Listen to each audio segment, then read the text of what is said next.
作业啊。那由我主持的哈。那我们全面性的检讨我们国家的战力跟我们现在所面临的情势跟未来可能面临的作战的形态啊。那所提出来的这个我们刚才给各位简报的这个方案啊。那为什么在这时间点？因为我们已经讨论了相当一段时期了，所以我们觉得在这个时间点哦，就应该把这个方案拿出来，那来跟社会大众讨论的同时呢，我们也开始要进行下一个阶段的准备的工作跟落实的工作了哈。所以我们这个是一个我们在我的任期内，我觉得是一件非常重要的事情。那我也希望我在我的任期结束前，那我们整个国家的战力跟兵力的结构啊，都可以做适当的调整，让我们家国家的整体的国防的能量可以更大。好，下一题 ，TBS。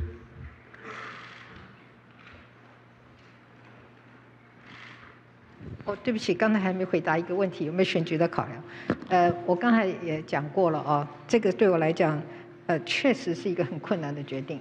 但是作为三军统帅，作为国家的总统，我有我的责任，我必须要把我们国家的国防尽其可能的把我们的战力提升，把我们的国防的能量能够做到最好最大。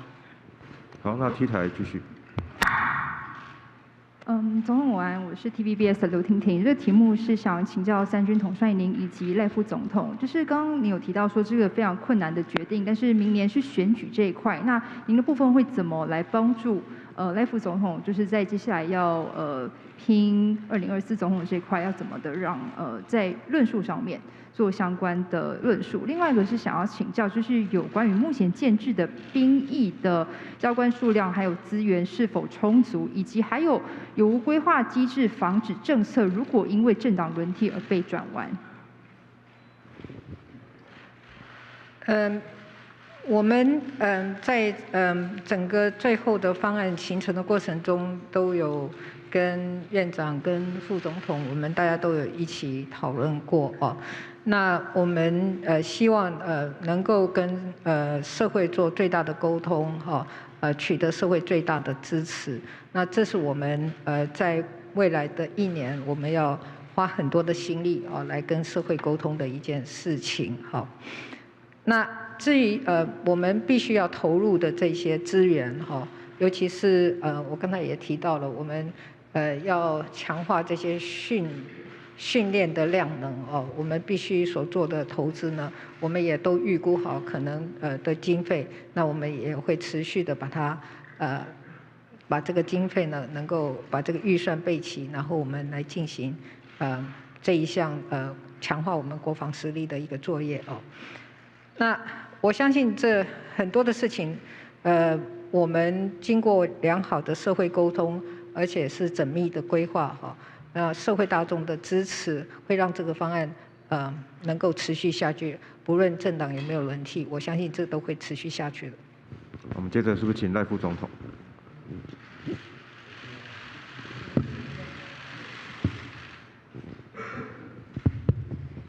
刚刚总统已经清楚说明，总统作为三军统帅，他有责任为守护台湾做最好的准备。国家的利益优先于政党的利益，总统这样的立场，我们大家都一致，我没有其他的补充。好，下一题，环宇先好了。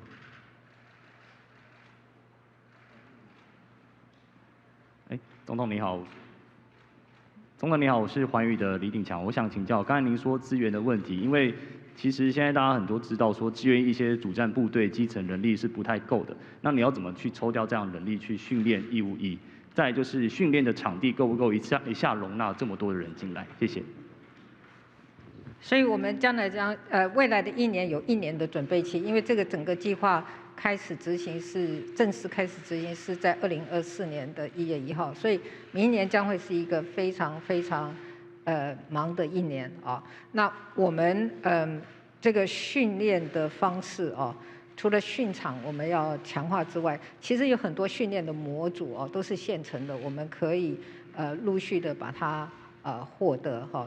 那我们也会去参考其他的国家哈，对于不同的这个任务所需要的这种训练的强度跟方式呢，我们也会去收集最好的模式哈，来运用在我们的训练上面。总而言之，我们现在所要实施的这些训练哦，其实在国际上应该有很多现有的训练的模式跟模组哦，我们都可以拿来使用。那当然，我们国军长久以来有自己的一个训练的一个模式哦，那我们能够做最好的整合。好，下一位3立。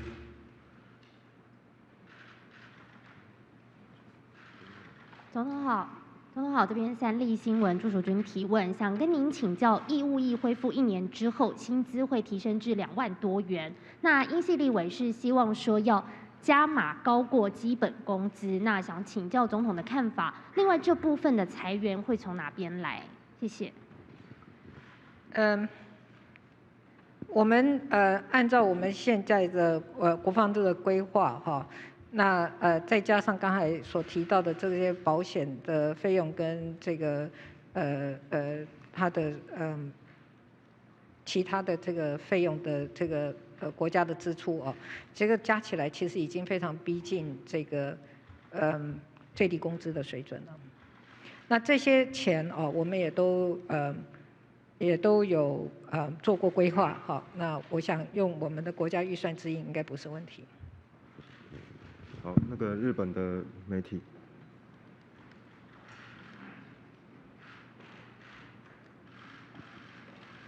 好，谢谢龙董，我是日本朝日新闻的。我了解今天台湾政府决定的那个重大的决定，但是即使那个台湾决定改革兵役制，中国的军事预算和士兵人数已经远超过台湾的嘛？那请问总统，你如何评估？首先，眼下中国进攻台湾的可能性，还有总统以往常说跟那个想要理念相近国家合作，维持地区的和平和安全。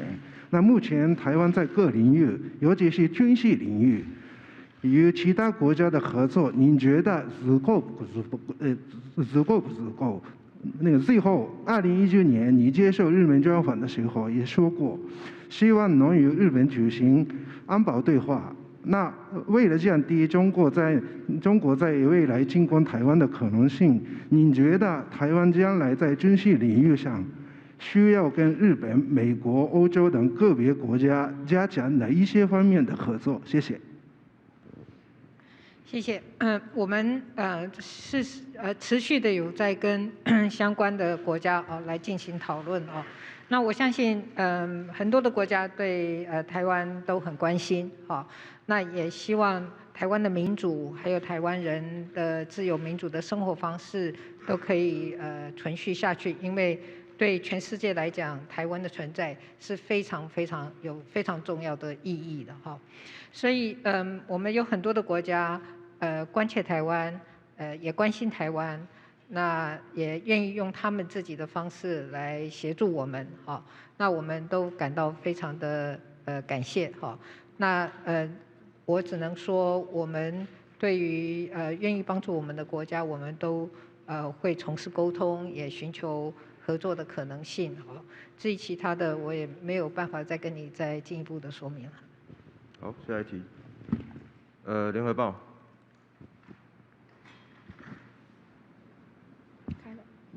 总统好，我是联合报邱彩薇。我想请问一下总统，总统在2015年竞选总统的时候，你有说过要检讨现行的募兵制，然后那个时候你有说全征兵的政策已经不可能了。那我想问一下，我们现在国家的政策其实是募兵、征兵并行的。总统认为说这样子的政策才符合我们的战力吗？那我想问一下，如果义务役延长为1年的话，是不是代表说我们的两岸局势有点紧张？然后所谓的现状是不是已经有改变了？我当年讲的话我把它完整的讲哈。我当年讲的是全募兵制度跟全征兵制度之间哦，我们要找出最理想的制度。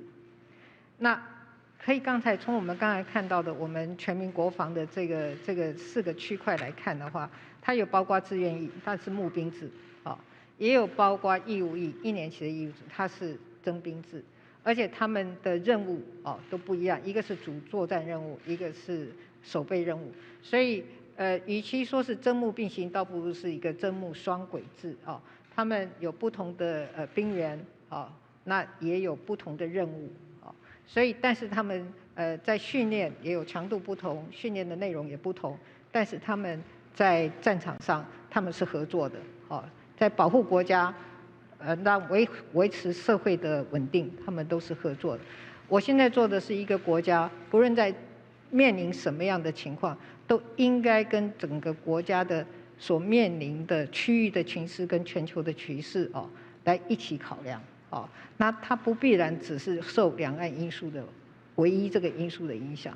刚才我们国副部长也讲到了，他在讲的时候也讲到，这区域的所有的国家都在强化他们的国防的量能那主要的还是在于就是说在这个区域里面有一些国家它的扩张的这个企图是明显的所以我们在面临局势改变的时候，我们也必须在我们的战略上跟我们的战力的准备上做相对应的调整。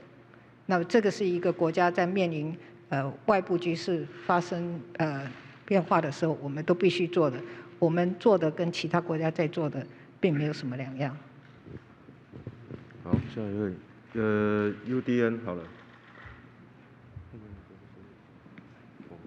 总统，我是 UDN 的雍璇，我想请教一下，就是说，因为总统你是中华民国第1个女总统，那昨天我们在这个继任的典礼上面也有了一个中华民国史上第1个女中将，那想请教一下，我们这一次的兵役调整有没有讨论到女性当兵的问题？那如果有的话呢，是为什么最后没纳入？那没有的话，是为什么不讨论？那就总统您个人的观点跟意见的话，你认为是不是应该有这样的规划呢？对我们事实上女性对于参加我们的国防相关的工作，其实有蛮多的女性是愿意来从事跟国防相关的工作以我们志愿役为例我们现在的这个主战部队里面的志愿役其实已经超过10%的我们的军人是女性那换句话说。我们看到的很多的女性，不论是她是军官呢，还是士兵我在很多的场合都碰到她们，也跟她们坐下来聊聊天。其实她们都对于她们的工作都有一份热忱那对这个国家她们也抱持了一份要爱护跟贡献的心那她们对于她们的工作的情况他们也都是全力以赴所以我对于女性参与国防的事务，我是抱持的乐观其成。那也对我们在参与志愿役的这些女性的官兵我也觉得他们都非常的好那至于就是说是不是在我们的义务役里面涵盖这个女性这个是一个更大的课题那所以我想我们在进入这个，我们把所有的问题，我们现在所面临的问题能够先解决，然后到位以后，我们再进入下一个阶段的这个议题。所以我们一步一步来。现阶段的工作就是像我刚才讲的，我们先把现阶段工作做好是最重要的。好，下一题，那个台湾 Plus 先。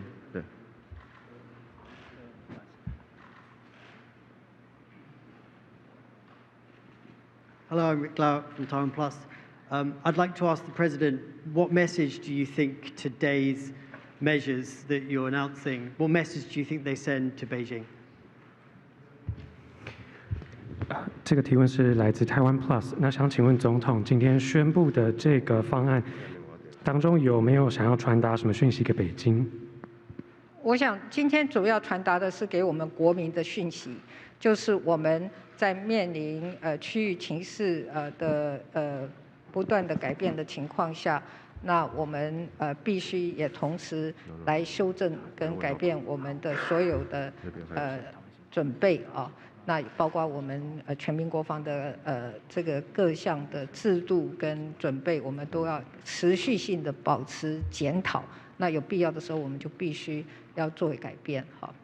那我相信全世界关心我们的国家都会看到我们对国防的重视啊，那对保护自己的家园的决心啊。那我也希望就是说，大家都能看到我们的决心，也知道说我们是一个负责任的政府。那我们对于这个国家的国防，我们愿意尽我们最大的能力，让这个国家的国防可以达到最好的情况。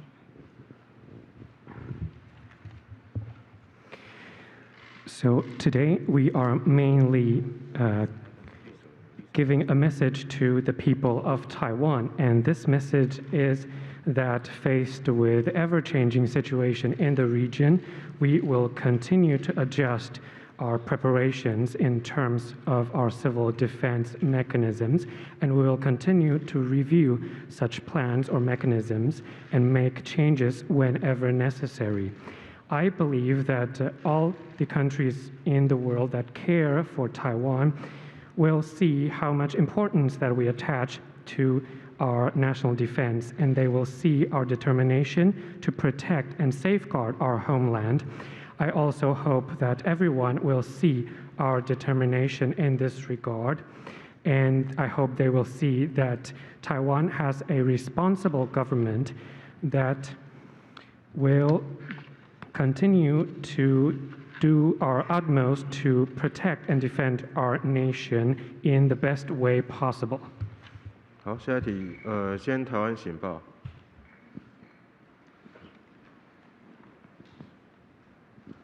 总统你好，我是台湾醒报记者吕祥和。那想请问，一题就是说，因为国安局长陈明通曾说，2023年中共可能以战逼和，那这个方案是民国94年出生以后的役男才适用，是否会对中国日渐紧迫的攻台时程来说缓不济急？那另外想请问国防部，就是说7月装甲564旅战车炮塔系统曾因稳定性异常导致役男殉职，那未来1年的延长兵役的方案，对于军事训练役操作武器的危险性是否会有配套措施？谢谢。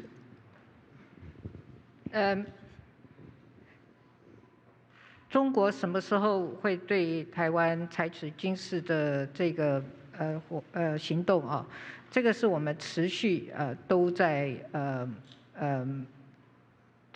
监控的啊。同时，我们也做各式各样的评估啊。那我们会本于我们的评估跟我们所有的观察哈，来做相应的我们军事的准备哈。所以我觉得你所提到的是不是有你刚才用的是怎么缓不济急？我觉得还好，我们应该有足够的时间来进行我们这一项的作业。那你第二个问题是什么？第二个问题请邱部长。对。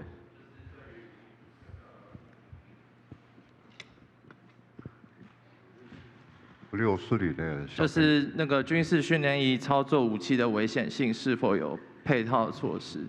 因为那个7月装甲564旅因为有役男操作，所以殉职这样子。是跟大家报告一下，发生这种事情的确很遗憾的，我们军方也不断在检讨，但我们已经得到一个结论，就是说训练一定是循序渐进的。当然，我今天身为部长，不会讲说把这个意外事件，把这责任推给我们基层干部。但事实上，经过检讨了以后，的确我们有所疏失，而且这个训练的步调不会因为疫情的改变就有所加快或者减缓。事实上，训练就是按部就班的。但以往的缺点，我们看眼里面，也把它列为一个案例，在以后各种训练当中都会做一个强化，很具体的强化不会去推卸这个责任。我们以后不管是疫情的增加，或者维持原来这4个月役期的这些同仁，在这边受训当中，我们绝对秉照这个原则，按部就班来做一个训练。谢谢。好，下一题，先新唐人嘛，对不对？中天，然后再报道者。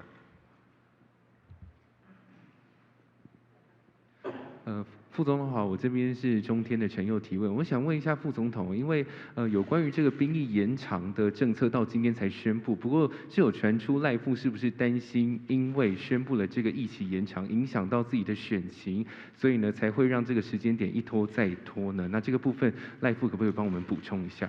这个是有媒体报道的部分。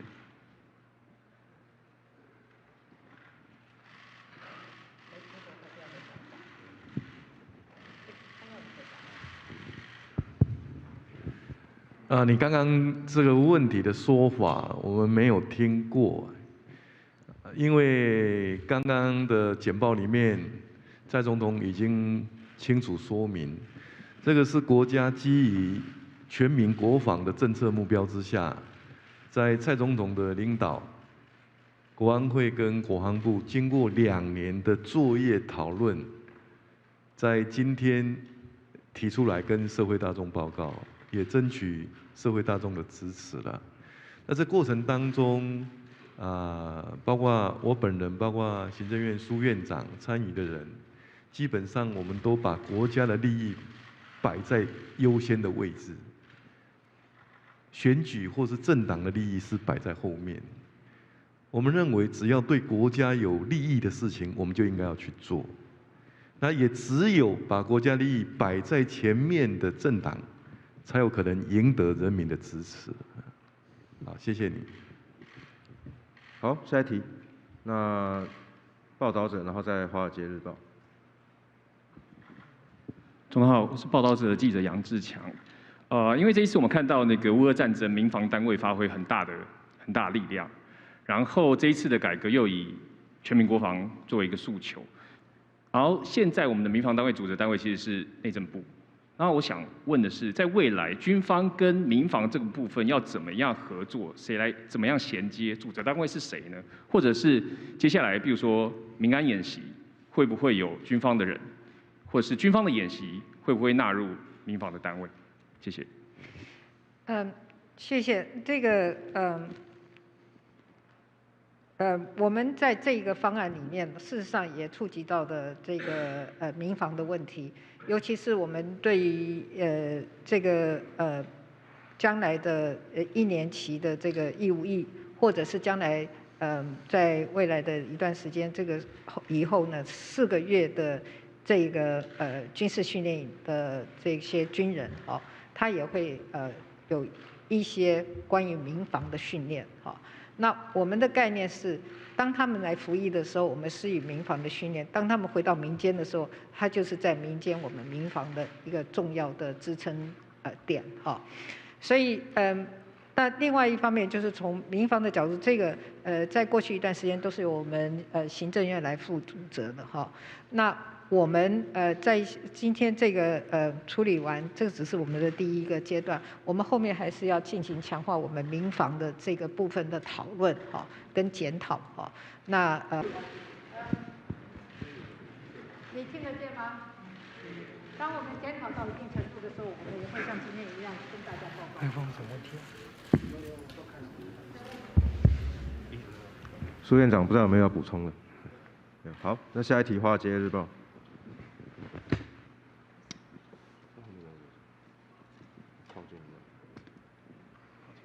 Hello, this is Joe Yu with the Wall Street Journal. Thanks for having us here, Ms. President Tsai. So, quick questions. You mentioned about, the war of Ukraine in your opening speech. I'm just wondering what role, the Ukraine invasion has played in the discussions over the extended, on the decisions over the extended conscriptions, and, any kind of detail that you could share would be appreciated. Thank you.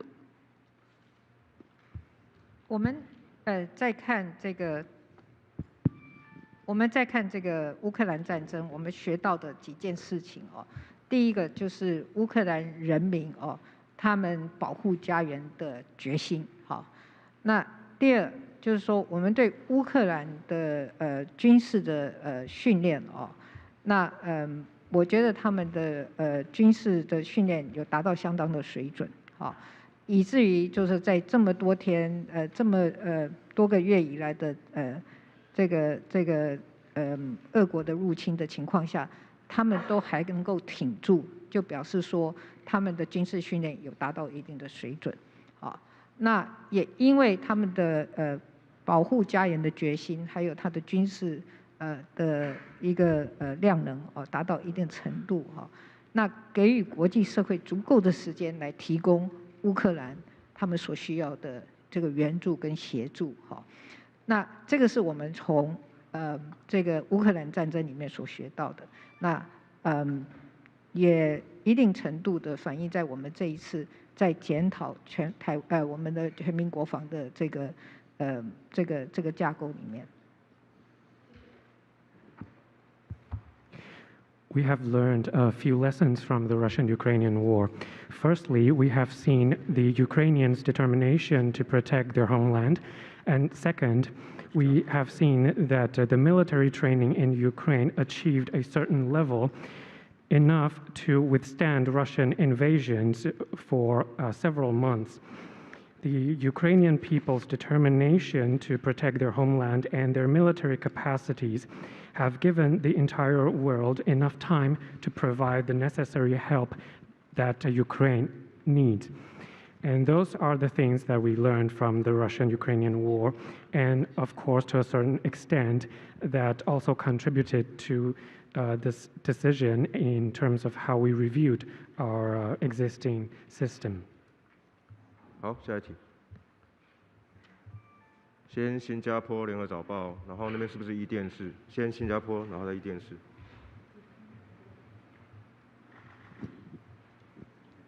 蔡总统你好，我是新加坡联合早报的温伟忠，想要针对3个数字来跟总统请教。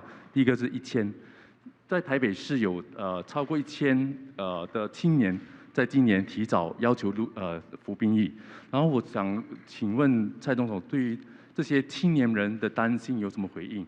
因为我们从许多民调来看，大概70%的人都是支持兵役延长1年，但是20岁到24岁的许多细节的一些民调，他们反对的多过支持，这是第一个问题。第二个问题是71，就是昨天那个大陆的解放军派遣了71架次的那个军机来扰台，那许多的分析都说，如果美台之间有更多实质的军事合作，那大陆解放军的反应会更加强烈。那如果是在我们加强了这个兵役里面的一些细节，包括很多跟美国的一些合作，包括学人计划啦，包括一些实质的一些合作，那您预见明年的解放军的那个反应会更加强烈吗？第3个数字是745，就是总统许多媒体都帮你算了，您隔了745天举行这个面对媒体的这个记者会，不晓得您未来会有更多除了国防以外的更多的记者会吗？谢谢。这个我好像常常看到媒体啊，那确实我们这段时间有问答的机会比较少一点，这个可能是因为在疫情的初期，我们把以前我们所做的这个问答，因为太多人聚集在一起，这个疫情的管控确实让我们在回答这个有这种传统的这种问答的方式是受了一些限制的。不过，如果大家有这个需求的话呢，我们也会来考虑安排啊。那我知道你们今天问了好多问题哦，不是今天完了就没有机会问了，所以不用着急。那这么好笑吗？你们不是想我，你们是想问问题。好，还要解答问题哦。那我总是要好好做好功课，才能解答你的问题嘛，对不对？所以你给我一点时间做功课嘛。那所以这个，可是我常常对着媒体讲话呀，所以我应该是一个常常对着公众讲话的总统，只是没有机会让我们的媒体朋友来问问题了哈。那我们以后改进，那你们也不需要说今天要把所有的问题问完，以后有机会了哈。那另外您提到的是这个年轻人想赶快去把他的兵役服完，我看是有点误解了哈。他们以为从明年开始，不论是哪一年出生的都要受勋士的这个。我们是以2005年1月1号出生以后的役男才是受1年的义务役的这个征召哈。所以这些过去忙着去服完4个月的，恐怕是有点误解了哈。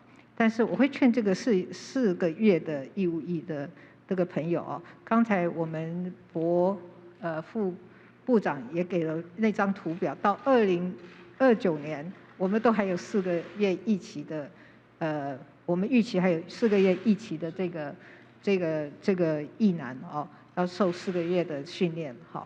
所以我倒是要跟这个4个月受军事训练役的这些朋友说啊，我们将来这个4个月的这个训练，我刚才也讲了，我们会加强它的强度哈，让他们的训练更有意义哈。不但他们能够对于国防有贡献，对于保护自己跟保护他们的家人哦，他们的朋友会更有意义。最后还有一个71架飞机，昨天共机71架。我们在观察这段时间以来哦，这个共军在台海的种种的作为哦，有时候他想表达一个讯息，有时候他们是做了自己的演训哦。那所以在这些表达这个传达讯息跟他们自己演训之间，我们都会做我们都做很多的观察哈，我们也会做分析哈。但是我要告诉各位的就是说，一个国家应该要有保护自己国家的决心。